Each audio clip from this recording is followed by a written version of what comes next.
You are watching Today right across the country. It's great to have your company this morning. Take a look at this. Now, you're under arrest in relation to incitement. Incitement? Yeah. My two kids are here. I have an ultrasound in an hour. Like, I'm happy to delete the post. That is the moment Victoria Police arrested Zoe Bueller, accused of using social media to plan and promote an anti-lockdown protest in Ballarat. To discuss, I'm joined by Tasmanian Senator Jackie Lambie and Chris Smith from 2GB and 4BC. Morning. Morning. Good How morning. are we? Jackie, what do you think? Oh, look, I'm usually one of the first to pop in and say, stand up for the police, mate, but all that hard work that they've been doing and all that respect that they've been building out there on the streets, and they've handled themselves pretty well through this COVID-19 to come in like that and put a woman in that's pregnant in handcuffs when it was quite peaceful in there. There was actually no need, and to do that in front of her children is just absolute overkill. There was no need for it. They could have just knocked on the door and said, can you please come down to the police station? We'll need to get a statement off you, and done it quite peacefully. That being said, Jackie, I'm going to say this. I think Victoria's been in lockdown for what, how many weeks now? 5? Yeah. 5 weeks. Everyone's been doing the right thing, and this lady, irrespective of whether she's pregnant or not, is broken the law. She's inciting people to break the law on a larger scale. I don't think there should be any tolerance to it.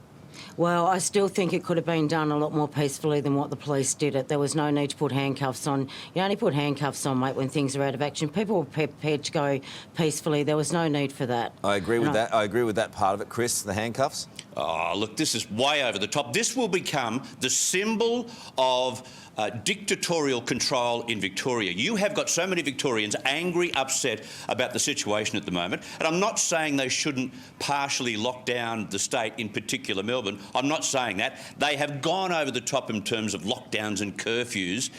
This is dictatorial control, and the symbol will be that woman in handcuffs. When she comes from Ballarat, she was talking about a gathering and she was discussing social distancing. Is it the crime of the century to do that? She'd probably only get 20 people at the event, and they'd all be social distanced. Like, seriously. The rules are the rules, right? And everyone's done the right thing. And we don't need people out on the street protesting right now when we've gone already this far. But this is well and truly outside of the CBD. This is in the country where there's about 110... But the rules don't change for the police. The police have got to enact the rules. So you're gonna put handcuffs on a pregnant I don't agree woman with the handcuffs. to show the point? I don't agree with the handcuffs, but I think you've got to send the message. OK, you've been voting on this on our special Facebook poll this morning. Were the police right to arrest a pregnant woman? 86% of you so far.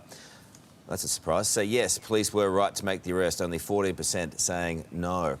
Charles says, if you break the law, being pregnant is not a get-out-of-jail-free card. And Ellie says, you would hope her priorities would be to support her country to be free of this hideous disease so her child can have a beautiful life. OK, Jackie, final word on that one.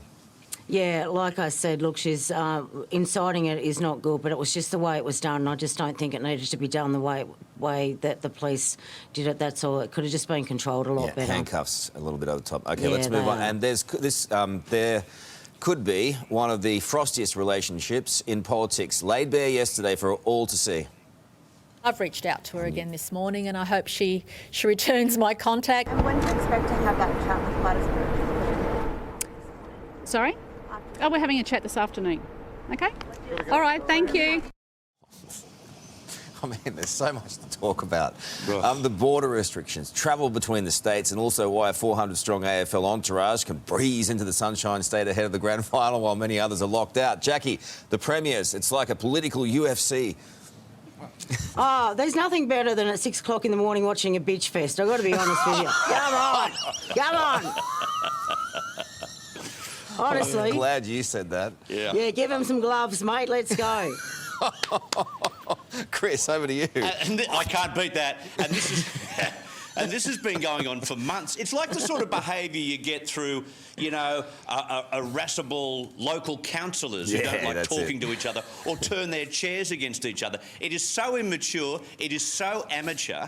Look, I have a feeling that Anastasia Palaszczuk doesn't want to hear what New South Wales has to say, which is we have active cases in about 3 different areas. Why can't we make them hotspots and reopen your border and start to put tourism back on the agenda again?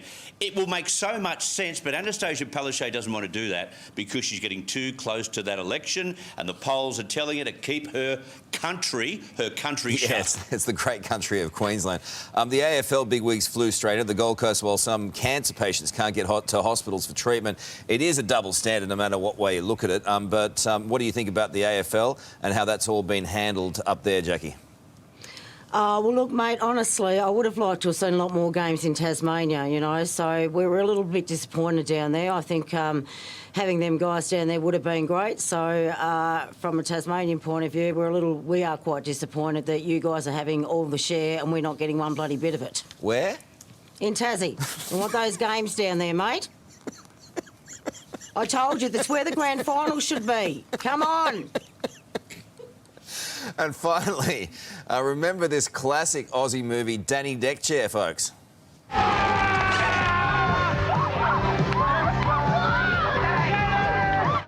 So it's got me thinking, yesterday, with a few hours on our spare hands, I had another crack at getting into Queensland. Here's the proof. There we go. Just sail on over the border. What do you think about that? Just over Coolangatta, beautiful little headwind, and off I went all the way up to Yorkeys Knob. Mum, good morning, Mum. Chris, have you ever felt the need to escape? Well, not as much as just about every Victorian at the moment, Yeah. but I hope it's Queensland Police who'll have the balloons above them, because if we set in the Victorian Police, they might shoot them down. Bang, bang, Jackie. I've had 2 weeks in Parliament, mate. Beam me up, Scotty. And on that note, Stargate Captain's Log. See you next week. Bye.